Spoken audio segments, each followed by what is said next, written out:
জাপানের শ্রমবাজারে বাংলাদেশের হিসাব বাড়াতে বিশেষ আগ্রহ প্রকাশ করেছেন প্রধানমন্ত্রী তারেক রহমান। শনিবার প্রধানমন্ত্রীর কার্যালয়ে অনুষ্ঠিত এক সভায় তিনি জাপানে ২০৪০ সালের মধ্যে ১,১০,০০,০০০ তরুণের চাহিদাকে কাজে লাগানোর উপর গুরুত্ব আরোপ করেন।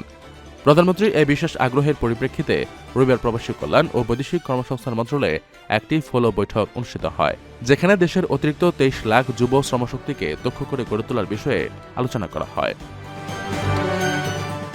সরকারের নির্বাচনী ইস্তেহারের অংশ হিসেবে এই কার্যক্রমকে একটি জাতীয় কর্মসূচিতে রূপান্তরের পরিকল্পনা নেওয়া হয়েছে। বিশেষ করে জাপানসহ বিশ্বের উন্নত দেশগুলোতে অদক্ষ শ্রমিকের পরিবর্তে দক্ষ আধদক্ষ শ্রমিক রপ্তানির উপর জোর দেওয়া হচ্ছে। জাপানি ভাষা ও কারিগরি দক্ষতা অর্জনের জন্য ইতিপূর্বে নির্ধারিত ৩৩টি প্রশিক্ষণ কেন্দ্রের সঙ্গে আরও ২০টি যোগ করে মোট ৫৩টি টিটিসিতে বিশেষ প্রশিক্ষণ কার্যক্রম শুরু করার সিদ্ধান্ত নেওয়া হয়েছে। জাপানি ভাষা শিক্ষকদের সংকট দূর করতে নতুন শিক্ষক নিয়োগ এবং ২০০টি বেসরকারি প্রশিক্ষণ কেন্দ্রকে এই প্রক্রিয়ায় সম্পৃক্ত করার বিষয়ে বিস্তারিত পরিকল্পনা গ্রহণ করা হয়েছে।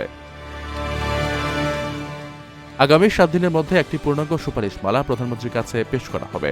প্রবাসী কল্যাণ ও বৈদেশিক কর্মসংস্থান মন্ত্রী আরিফুল হক চৌধুরী কর্মকর্তাদের দক্ষতান্ত্রিকতার সাথে এই লক্ষ্য অর্জনে কাজ করার আহ্বান জানান, যাতে অন্যান্য দেশের আগেই বাংলাদেশ জাপানের শ্রমবাজার ধরতে পারে।